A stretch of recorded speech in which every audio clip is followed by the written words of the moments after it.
Slavery is back.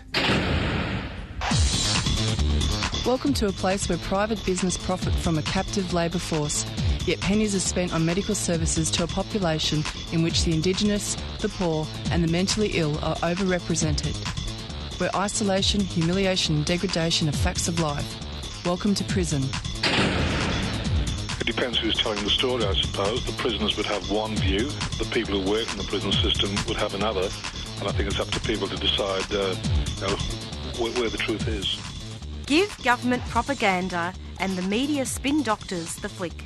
And check out Doin' Time for news, views and tunes on prison issues from Guantanamo Bay to Christmas Island to prisons and detention centres everywhere.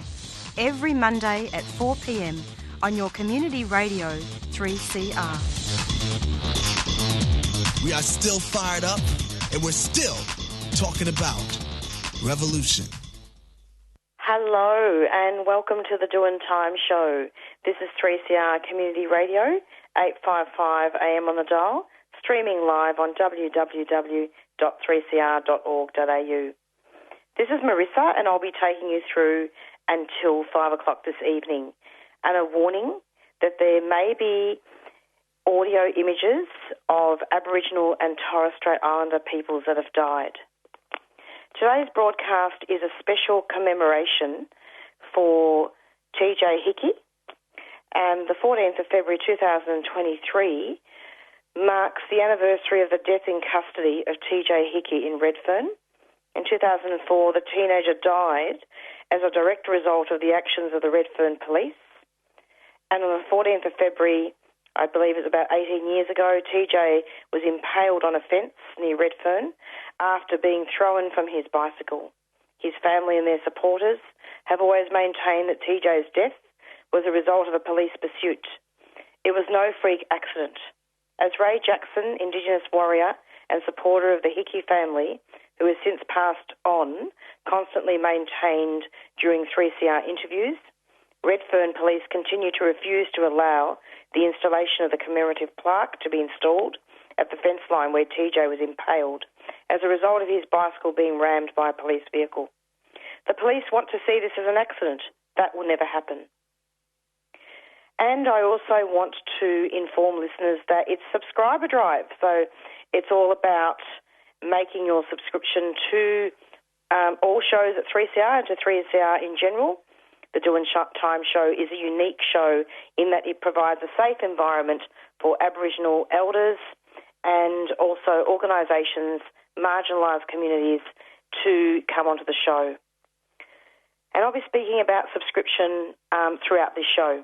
First up, we're going to be speaking with Tuffy, who is from Gecko, Goongerah Environment Centre.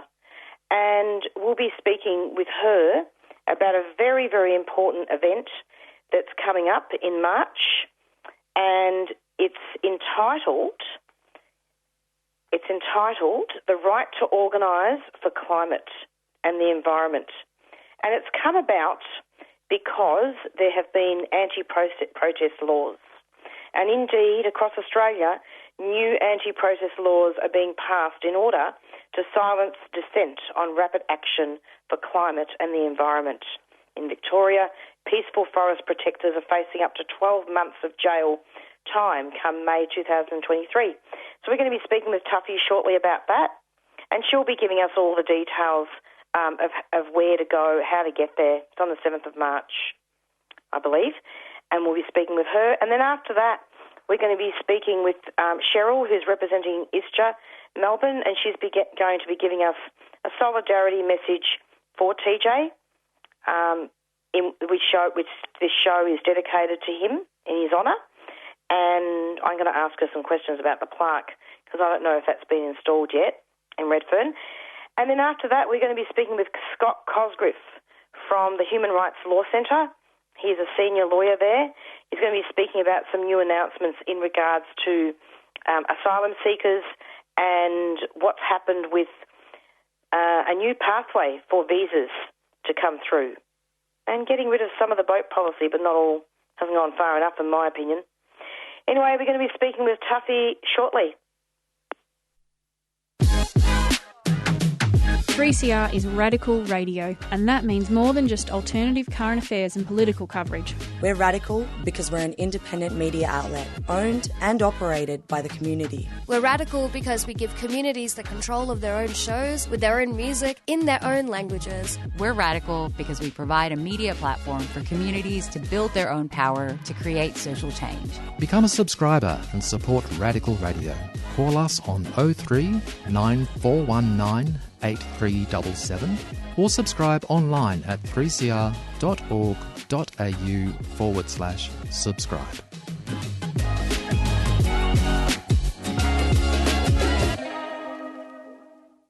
And in case you've just tuned in, this is the Doing Time Show, 3CR Subscriber Drive, and we're speaking now with Tuffy from Gecko. Hi Tuffy, how are you going? Hey Marissa, good. Yeah. Great to have you. Thanks now, for inviting me on. It's great that we were able to connect over the weekend. Yeah. Now, Tuffy, I'm wondering if you could just tell us about this really important event. Tell us all about it and just give us some background and also tell us the location and the date. Okay. So in the second half of last year, the ALP state government introduced some anti-protest laws for Victoria. There've already been anti-protest laws we've seen come through other states, including New South Wales, Queensland, and now Tassie as well. So, Victoria is very much slipping in that pattern. At the time when this was introduced, and the laws in Victoria were specifically targeted at forest protectors, and we saw unions speaking out. We saw the ASU, the MUA, and United Workers Union all speaking out about the universal right to protest. We saw Lydia Thorpe speak out about her right to defend her country and not be criminalised for it. And so we wanted to, as part of this mass meeting, try and gather all of that amazing solidarity and channel it into action. And so it's a really important part of this mass meeting that we've got coming up on Tuesday, March the 7th from 6:30 till 8 p.m. is centring, what does increasing criminalisation look like for Aboriginal people defending their country? Now, I heard just before you talk about TJ Hickey, and I'm actually from that country up there. So I was a student at Sydney Uni and attended many rallies on the block after TJ was executed by police. And the only people that were charged were those warriors that fought in the streets after there was no justice for TJ Hickey. So, we really wanted to, as part of looking at this trend in anti-protest laws, look at, what kind of trickle-down effects, what kind of compounding effects are these anti-protest laws going to have, but also what kind of action can we take, which is really what this mass meeting's, targeted towards. We want to know that, the kinds of action that people want to take, that they're going to be supported in that solidarity. So we have a range of really amazing speakers that will be attending, including Marjorie Thorpe, who's a Gunai-Kurnai elder, and, very, very active in the environment space. We've got Godfrey Moers, who's from the executive of United Workers Union and also one of the founders of Co-Power, and he'll be talking about, how people can take action on climate and the environment in their workplace. And then we've got Natalie Hogan, who's from Environment Justice Australia, who'll talk through the legals, and I'll be facilitating the meeting from Gecko. And whereabouts will that be? So the meeting's taking place in central Melbourne, so quite near to Queen Vic Market. So, So the exact address is the Australian Nursing and Midwifery Federation at 535 Elizabeth Street in Melbourne. It's really central, really easy to get to from public transport. So we're hoping, that as many people that can come will come. So, I really hope so. I mean, it is really important to be able to listen to Marjorie Thorpe, because she was co-commissioner, wasn't she, in the Bringing Them Home Stolen Generations inquiry, and campaigned to save the grandmother trees in Victoria. What country is that? Chabron. Yeah, that's right. That's the one. Yeah. And she was the chairperson of the People's Movement. So she's done quite a lot of work, and it's really important, isn't it, to have a lawyer as a speaker as well, and from the union. Yeah, we really wanted to, cross-pollinate what that solidarity could look like between all of these areas, and not be like, these anti-protest laws are coming through, but on the weekend there was another panel discussion called Democracy in Dissent, and Jackie Katona, who's from the Mirror people up in near Kakadu, and was very central, with the Jabaluki campaign, talked about, the devastation that their people have already gone through, and that, them, even just the simplest things, for defending, for existing, resulted in their execution. So really have to contextualise these anti-protest laws, and also just take some cues from people who've gone before, and faced impossible challenges and won, like they did at Jabaluka. So, It's so important, isn't it? I mean, I know that I had to have a really long gap because I was doing a lot of other things and developing media skills, and also I was in America for a while, but I was involved quite a lot in forest blockading at East Gippsland, and I think Rob Starry was the lawyer there who was helping quite a lot of forest activists. When I was in court, he was the one. Yeah. He's still around, isn't he? I think he's what still a around. legend. He's in the refugee space, I think, now. Really? Yeah, he's an absolute legend.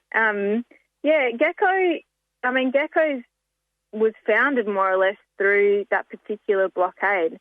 So that blockade went for 5 years. It had over 500 arrests. It was the longest-running forest blockade in Australian history. So in terms of these anti-protest laws, we are incredibly proud of our history, and I would say that after the Black Summer bushfires in 2019-2020, when the government rolled over the regional forest agreements and just kept logging as usual, it was up to the community to defend these very, small remaining precious unburnt refuges. 80% of the forested area was burnt. And in East Gippsland, near where Gecko is based, we had this critical high elevation unburnt refuge near the plateau. And that was so important for climate, for species to be able to adapt to climate change and be able to travel to these higher elevation places. So, Gecko was involved with, the Defend Errinundra. We organised the Defend Errinundra campaign, and the community blockaded that site for 5 months to prevent logging entering that unburnt refuge. There was over 15 people charged as part of that. Now, it was legal action by Environment East Gippsland was the final, second hit that pushed logging out of that area. But come the end of 2022, 70%, nearly 70% of that area that we were, supporting others to blockade in was now given protections, by the department. So, if the community hadn't have blockaded that area initially, that would have been, this refuge would have gone, Exactly. So this is kind of these are the scenarios that we're fighting for at this critical kind of climate crisis moment. An injury to one is an injury to all, and this is what this mass meeting needs to look at: unite and no compromise in the defence of Mother Earth. Yeah, that's right. Yeah, that's it. Are there any final comments you want to make? Let's plug the location and the date again, Tuppy.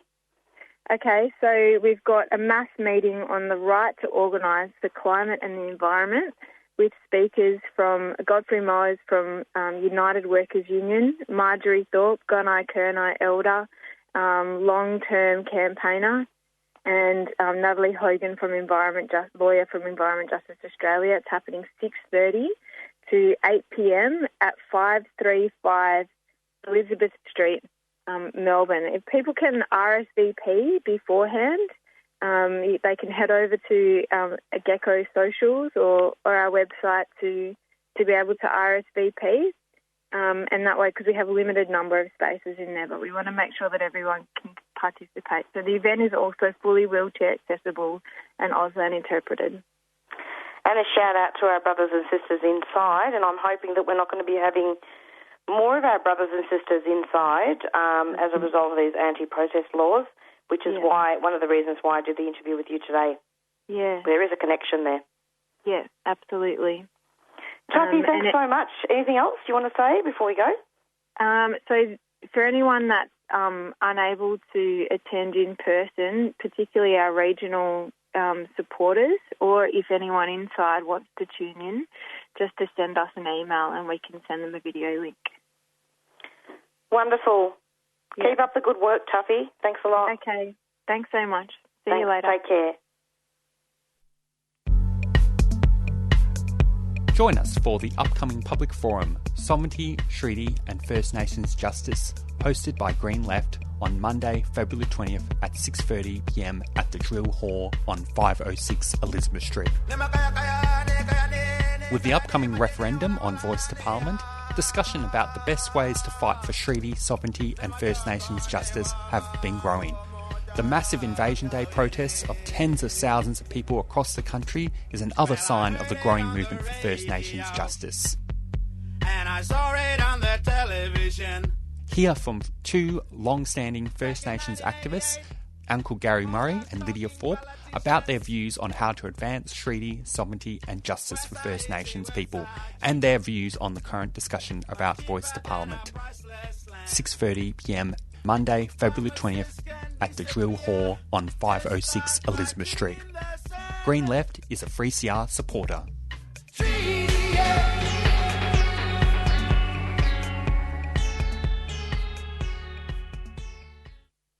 And you're back with the Doing Time show and subscriber drive. And you just heard an interview with Tuffy from Gecko, Goongerah Environment Centre, and she was speaking about a mass meeting that's coming up on the 7th of March.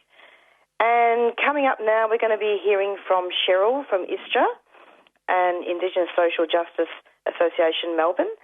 And Cheryl was on last year, and in fact, the 14th of February, the anniversary of TJ's passing, fell on a Tuesday last year. So I did a big commemoration broadcast on that, and Cheryl gave a wonderful solidarity message about TJ.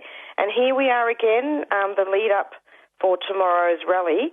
Hello, Cheryl. Welcome to the program. Good afternoon, Marissa. Thank you. Yeah, it's nice lovely to have you. We're just going to be having a very informal chat, Cheryl, and I just want to hear from you, you know, in regards to yourself and also ISJA. What are your words of solidarity for TJ and his family today? Well, we've actually sent up a solidarity message that we're hoping to have read out tomorrow, seeing none of us are getting up there, just saying that we're standing with TJ's mum, Gail, and her family, the community and supporters, as they get together again to demand justice for TJ 19 years on, after him being taken in such a brutal manner. It's just appalling, 19 years and no one ever facing the courts as such. We had one of the prime candidates for, being his involvement, one of the police constables, Michael Hollingsworth. He was given a certificate from the coroner at the time, John Abernethy, so he didn't have to appear because his evidence may have incriminated him, and that could have led to him being charged. And then, of course, the coroner, stating that TJ's death was a result of a freak accident and absolving the police of any responsibility.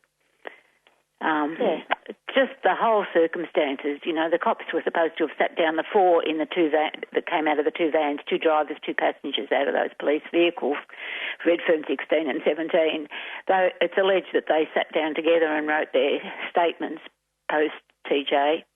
And a superior, came in and assisted them as they wrote it, because, you have to have everything, that would see them walk away, with no accountability.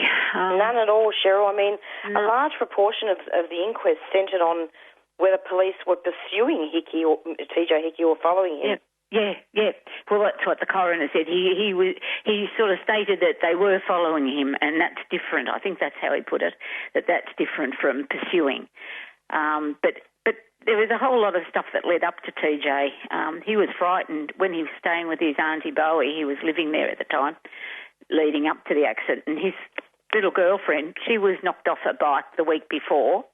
Yep. I don't know whether it was the same bike or a different bike, but that was supposedly by an unmarked police car. And then the cops went round and wanted to take the kids for a walk to show them the route that they actually rode from Auntie Bowie's, which is just not very far from the block, 5-minute ride. So the cops wanted the kids to show them the route they took. So they were sizing it up, and TJ had told Bowie he was dead. They were going to kill him. He was beaten up the week before, I think it was, by one of the cops, not in that particular foursome, but one of the other cops from Redfern. It was a whole, this accident business, and, look, that's just letting them off the hook totally. And, it was just one thing after another that, Bob Carr, the Premier at the time, standing up with the cops, declaring his support for them, and that was before any inquiry. So how the heck did he know? And that's the same man. He's on the public record as saying that he doesn't believe this country needs a Bill of Rights. It's a real worry, and not only is it a real worry, but we're looking at ongoing genocide and colonisation and deaths in custody. Yeah. And is it any wonder when they get away with this sort of thing? There's never a red light. They never see a red light.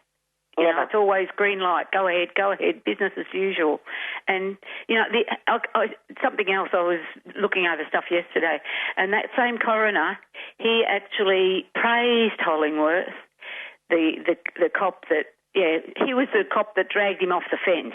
Actually, he dragged TJ off the fence before there was any medical care to be given, dragged him off, contrary to popular, medical training. Anyone that's got any first aid training, you don't take someone off a fence if they've been impaled. You support their body, so that there's no stress on the body. You pull it off, you don't know what damage you're doing. But Hollingsworth pulled him off. But the coroner praised him for the attention he gave, or the treatment he gave to TJ at the fence line. Really? I mean, the whole thing, it just smacks of, corrupt, disgusting. It's just, the more I think really about disgusting. it. I mean, there is a lot more. Yeah, there is a lot more to this. Oh, well, the fact that all that stuff, that they withheld from the coronial inquest, they didn't investigate the first aid implications at the time. There was no bioengineering aspects of the mechanism of injury pursued. All the bystander evidence wasn't taken into account. Why was that evidence not heard? Why was the arrival of a police rescue van at the incident scene not investigated? Where does it go? Oh, the bike, of course. Someone actually saw the bike being wheeled out later from a damaged bike being wheeled out from Redfern Police Station, and then eventually Gail was told she could pick up TJ's bike, and it had the wheels replaced. So, they tamper with evidence. Absolutely. It's tampering with evidence. If one of us did that, you did it, or I did it, or one of the listeners, geez, we wouldn't hear the end of it. We'd be, up there facing the court on that alone. So how the hell they've got away with it, I just don't know. It's police investigating police, isn't it, Cheryl? Oh, definitely, yeah. Until you get a change in that policy, you've got no hope. And that's what one of Jim Melbourne's demands, that, they need civilian review boards. They've got to be accountable to the civilians, to the community, to the population, not to each other. And no plaque yet, Cheryl? The plaque was put up. We did see it. It's in front of the fence where it happened, where TJ was impaled. in Waterloo, Redfern, Waterloo. But apparently, because that's a public housing area, that's where Ray Jackson lives, in that sort of area, in public housing. Now, that's planned for redevelopment, so they'll be demolished and private housing will go up there. And, of course, so that puts the plaque at risk and the fence line. So family are going to try and get it relocated to the Redfern Community Centre, I believe. That's one of the aims of this year's rally up there. It's one of the issues they're going to raise tomorrow at the rally they hold, the annual rally. The annual rally. Yeah, and but they've got to wait on the City of Sydney to give approval for that to be fixed in the community centre, would you believe? Exactly. So, it's not a really foregone conclusion that it'll happen, I suppose. Exactly. And what's ISTA doing? I mean, any ISTA supporters going to go down and commemorate TJ tomorrow? Is there anything happening in Melbourne? Well, yeah, it's being a work day and everything else. You know, a lot of people have got other things on, school or work and stuff like that. So, and we've been watching the weather to see what was going to happen. So we've got a placard, one of the big placards that you might see at the rallies, Invasion Day and other rallies that are held for death in custody families. So we're going to take the big TJ placard and one of our banners along to Woodlands Park, which is in Essendon, or North Essendon, corner Carnarvon Road and Woodland Street. Easy to get to by public transport, plenty of parking. There's buses, 903 and a 59 tram. Quite a decent sort of area where it is, lovely treed area. Not a big park, so it would be easy to find. So we hope to get a little group of us there around 11 a.m. tomorrow, and anyone's welcome to join us, you know, if they want to pay respect to TJ and show some support for the family and the community. They fought long and hard, you know, there's lots of doors get slammed in their face, and it was lovely hearing Tuffy talking before, you know, that she's attended to, you know, a lot of the rallies on the block for TJ. And I have too. It'll be a lot different having a rally, you know, even this little one tomorrow, because no doubt we won't be under the watchful eye of the people in blue, which is what happens every time they have a rally for TJ up there. It's just, it's phenomenal, the police attendance and the surveillance they're under. Oh, you know, yeah. I mean, filming look, them.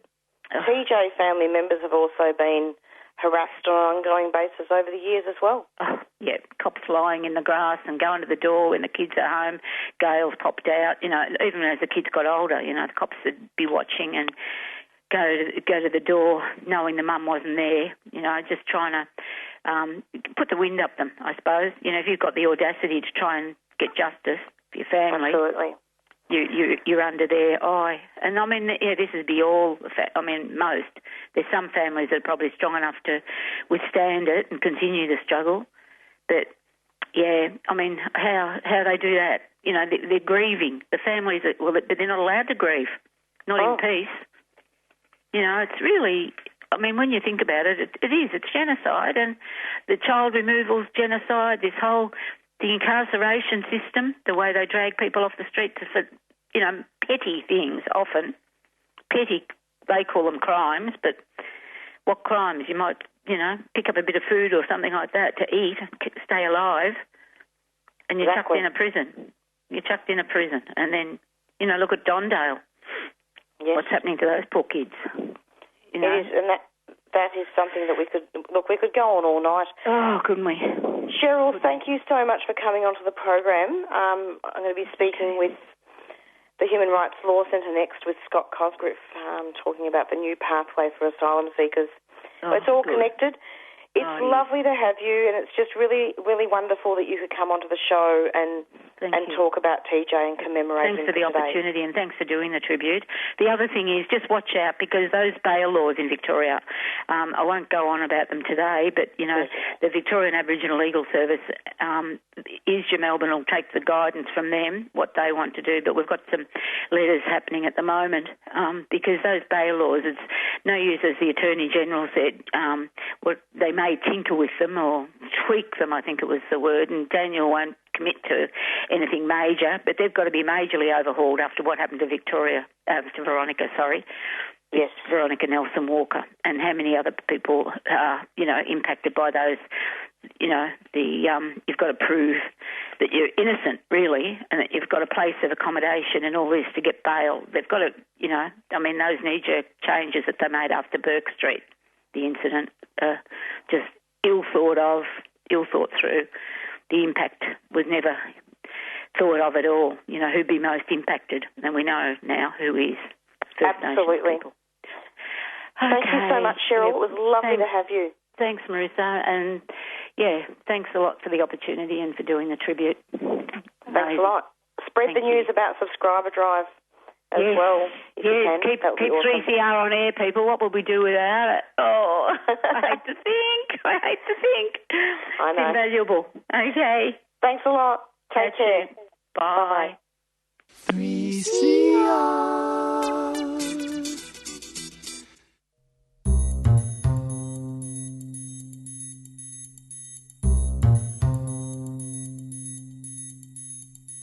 3CR is radical radio. Through our on-air content and community structure, we promote real change for workers' rights, gender equality, environmental action, disability justice, and on racism and First Nations sovereignty. Do you want to be part of real radical change? We need you to subscribe. It's just $40 concession, $80 waged, $150 for a band or organisation, and $300 solidarity. Call 03 9419 8377, that's 9419 8377, or subscribe online at 3cr.org.au/subscribe.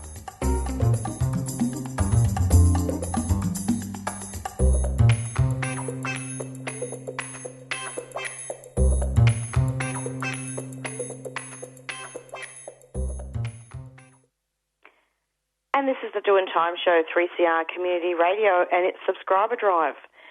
And you just heard an interview with Cheryl from ISJA, Indigenous Social Justice Association Melbourne, speaking about TJ Hickey and the anniversary of what happened.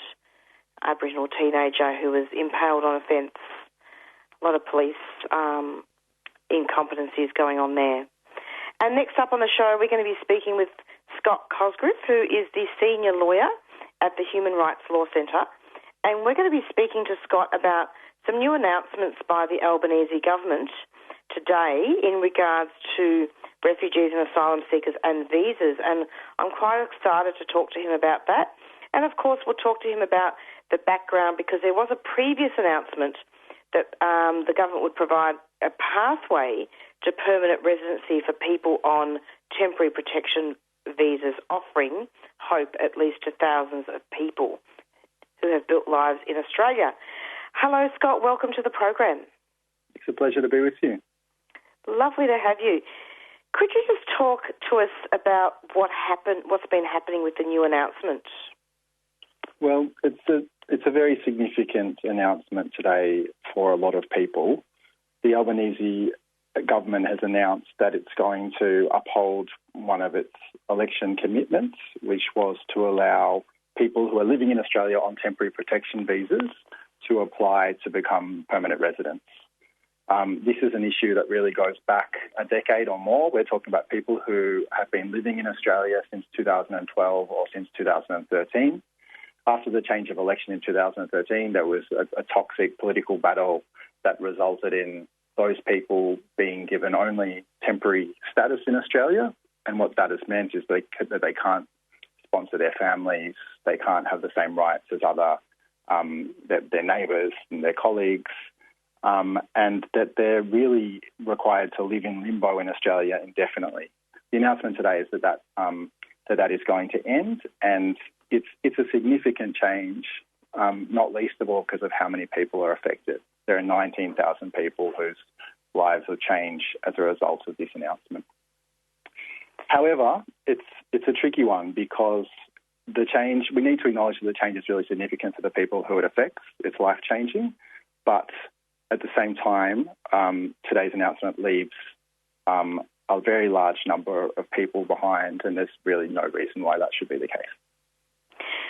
So I'm just trying to get my head around these issues. So, Scott, in regards to the boat policy about the fact that asylum seekers and refugees that come by boat to Australia, Is that still currently the case, that they're not allowed to have visas? And is there some type of loophole before 2013? Can you explain that to listeners? Yeah, I completely recognise that the constantly changing and forever more punitive policies in this regard create a little bit of confusion. It's been hard to track, because what happens is a new government announces a new policy, but the people subject to the old policy, they don't disappear. They continue struggling. And the people who we're talking about in today's announcement are people who arrived all the way back in 2012 and 2013, before being sent to Nauru and PNG was the policy. And instead, they've been living in Australia ever since, but living in Australia on temporary protection visas with very limited rights. There were around 30,000 people in that scenario, and the coalition government, when Scott Morrison was the minister, established a process for deciding who was a refugee and who was not. Now, that process was unfair, and it resulted in some people being recognised as refugees and granted visas, and other people being rejected. And the good news today is only for those people who were recognised as a result of that unfair process. There are many thousands of people who were rejected under that unfair process, who, just like everyone else, have been living in Australia for the entire decade, and they're the ones who are left out of today's announcements, and that's what we say is a real missed opportunity for the Albanese government. So it's quite pleasing then, isn't it, that you can have families that can now be reunited, because you've got people from overseas that are going to be able to get the visa, and you can have people in Australia that are no longer going to be in limbo. However, what about people that come by boat now as we speak? Yep. Is that's not going to be for them, is it? That's right. So we as I say, we're really talking about people who arrived in Australia a long time ago and have been living in Australia ever since. What's now bipartisan policy is things that changed all the way back in 2013. Things like if you seek asylum by boat, you will be sent to Nauru and you will stay there and you'll never come to Australia. Things like if a boat tries to arrive, we'll intercept it and turn it around. These really punitive, harmful policies that are contrary to international obligations and extremely harmful for the people they affect, those are bipartisan. Those are policies that the Albanese government has either invented or inherited and maintained from its predecessor. But this announcement today is one area where there was a significant distinction between the two parties. It has been a long time coming. The election was in May, now we're in February. There have been a lot of questions about why it would take so long when so many people really need it in order to get their own lives, get on with their lives. But, of course, it's a change that's very welcome. Just to give you a picture of what it means, Please.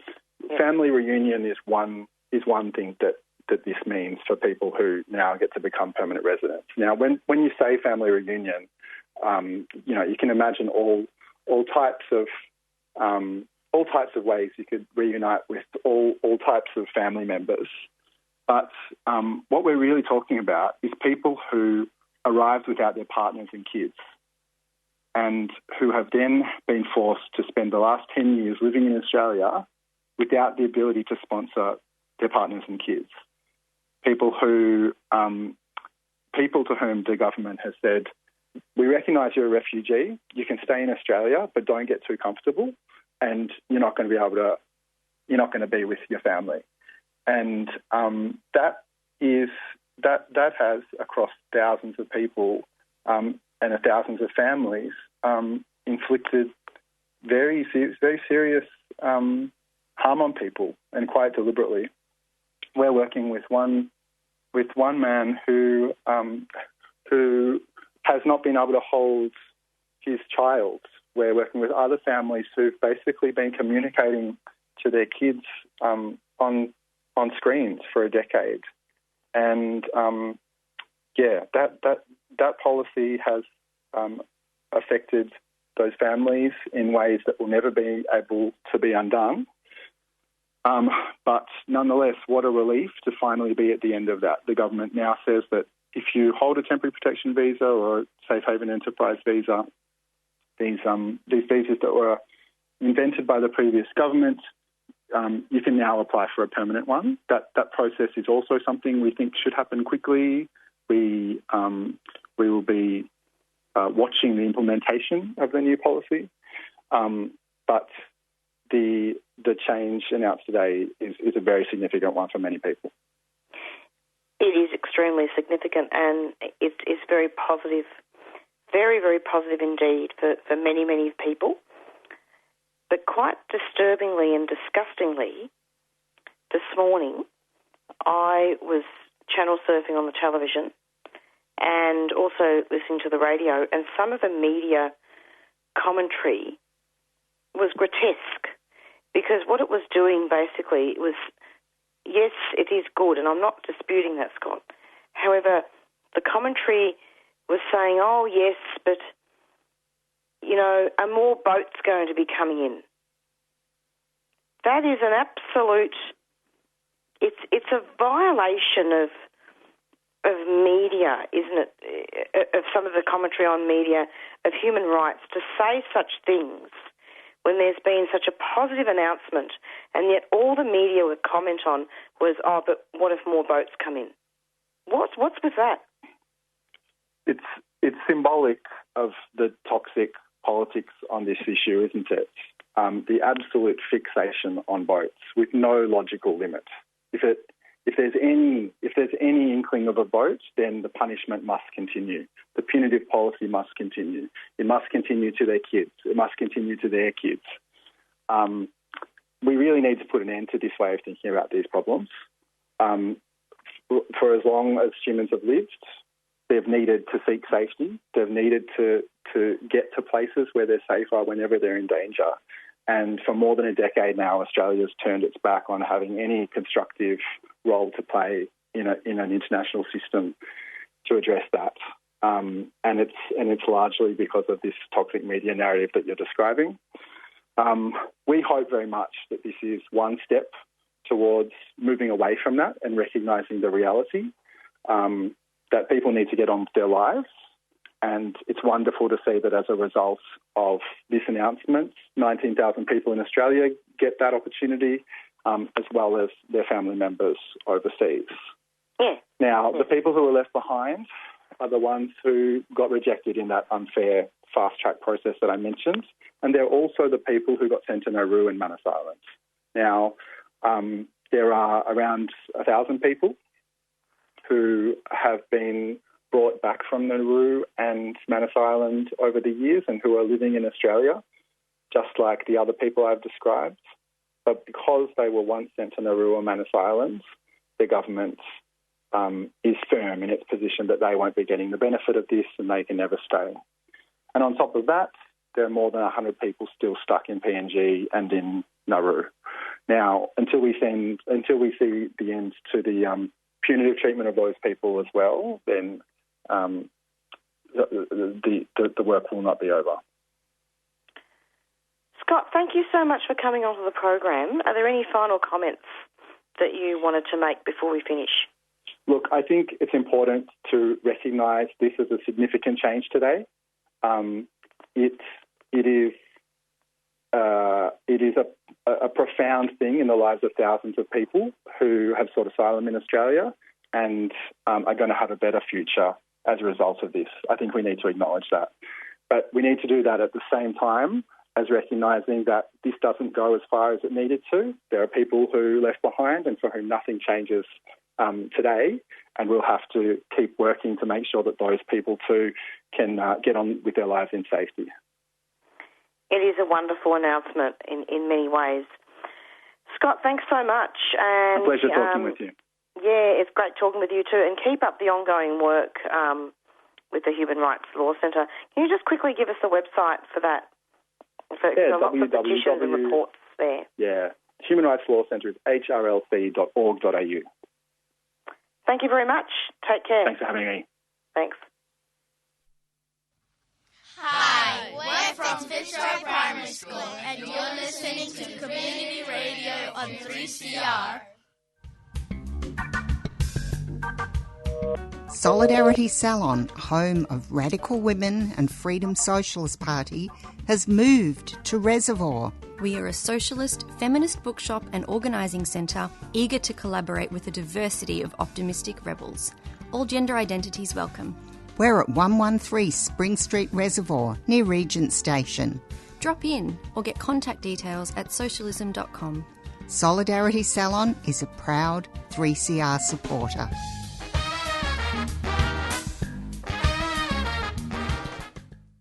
Have you experienced or seen racism against blackfellas? Report racism against First Nations people with Call It Out, an online register to expose racism. Stand up, be heard, call it out. Go to callitout.com.au. A 3CR supporter.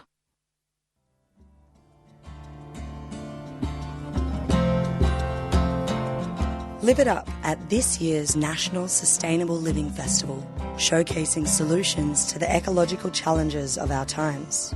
Join the sustainability movement for a month of workshops, talks, demonstrations, artworks, exhibitions, films and live performances. Featuring the great local picnic at Royal Botanic Gardens for a big green day out with ABC Gardening Australia's Costa Georgiadis. Full program online, slf.org.au. The National Sustainable Living Festival is a 3CR supporter.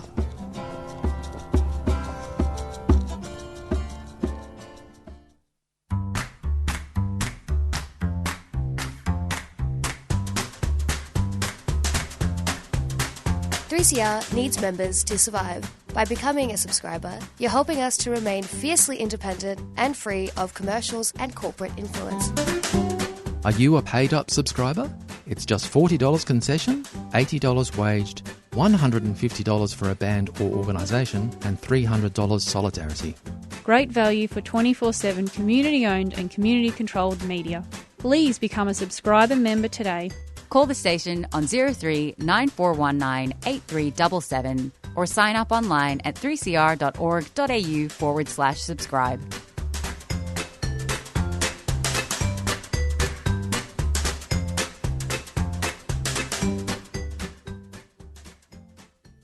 And this is the Doing Time Show, 3CR Community Radio, 855 AM on the dial, streaming live on www.3cr.org.au. And this is Marissa. And I wanted to just say that you heard an interview just now with Scott Cosgrove, who is a senior lawyer at the Human Rights Law Centre, talking about a new announcement that will actually help a lot of asylum seekers and refugees in regards to a new pathway to permanent residency and eventually citizenship. It's approximately 4:48, and before we end our show, I'd like to talk a little bit about Subscriber Drive and talk about why specifically people need to subscribe, not only to 3CR, but also to Doing Time Show. 3CR relies on the support of our listeners to keep going. We're a not-for-profit community radio licence holder, and a strong subscriber base is vital to our financial independence, and we're proudly community-owned and community-controlled.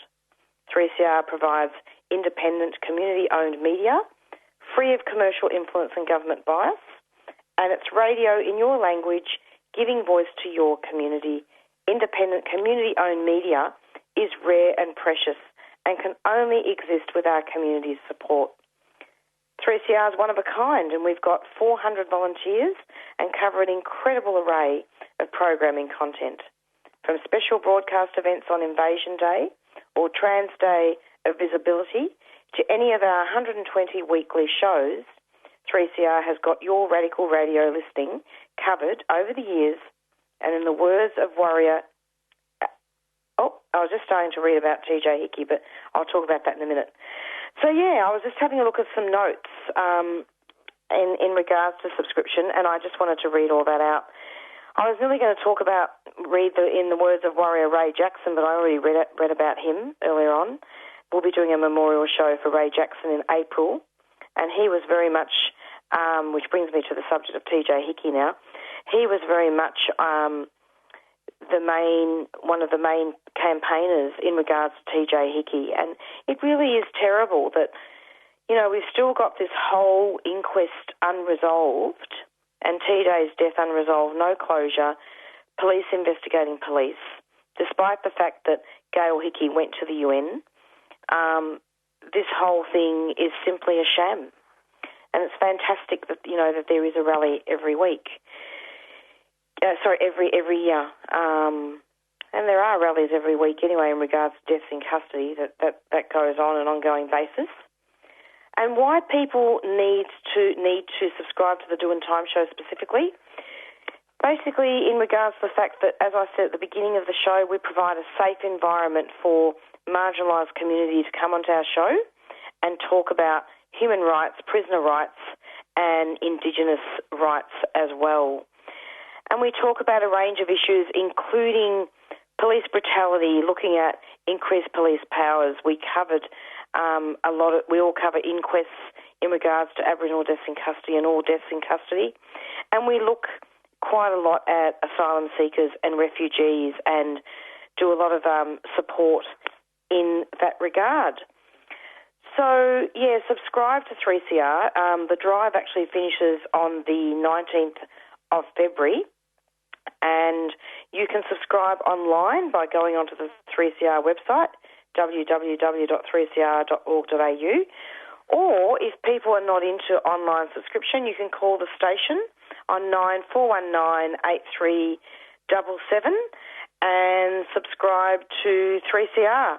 Pick up the phone now, 9419 8377, and subscribe, and you'll be able to keep 3CR on air for another year or over the years. And it's basically $40 for unwaged or concession, $80 for waged, and $150 for a band or organisation, and $300 for solidarity. So we're nearing the end of our show, and I'm thinking we'll just go to another announcement. Did you know that 3CR received its community radio licence in 1976? Our application was successful because of our diverse and engaged community membership. Subscribers are at the heart of our station, and we really need you to be active and paid up in 2023. Become a 3CR subscriber today. Call 039419 8377 or subscribe online at 3cr.org.au/subscribe.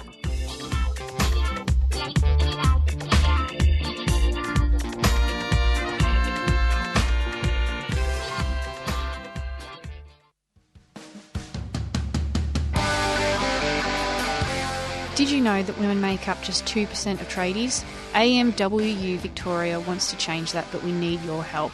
Are you searching for a rewarding career with a high value skill set? It's time to consider becoming a tradeswoman.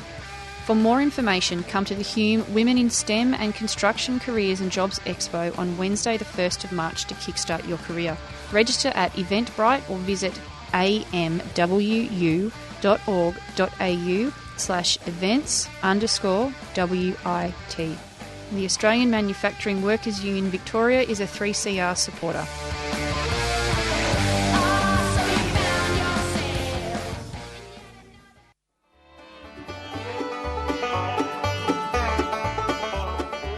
Travellers Aid Australia is offering free scooter safety training sessions. They will help mobility scooter and powered wheelchair users to practice their skills and build confidence in navigating their local community and accessing public transport. These sessions are delivered by trained facilitators and volunteers and are provided across Melbourne. For more information or to register interest, visit travellersaid.org.au, call on 03 9654 2600 or email info@travellersaid.org.au. Travellers Aid Australia is a 3CR supporter.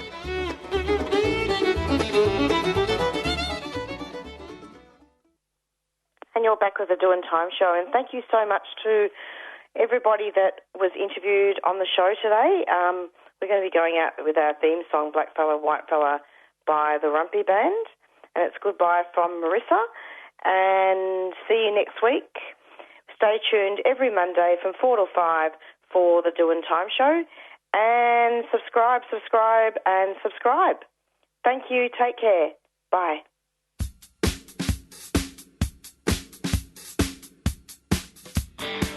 You've been listening to a 3CR podcast produced in the studios of independent community radio station 3CR in Melbourne, Australia. For more information, go to allthews.3cr.org.au. Black fella, white fella, it doesn't matter what you colour, as long as you a true fella, as long as you a real fella.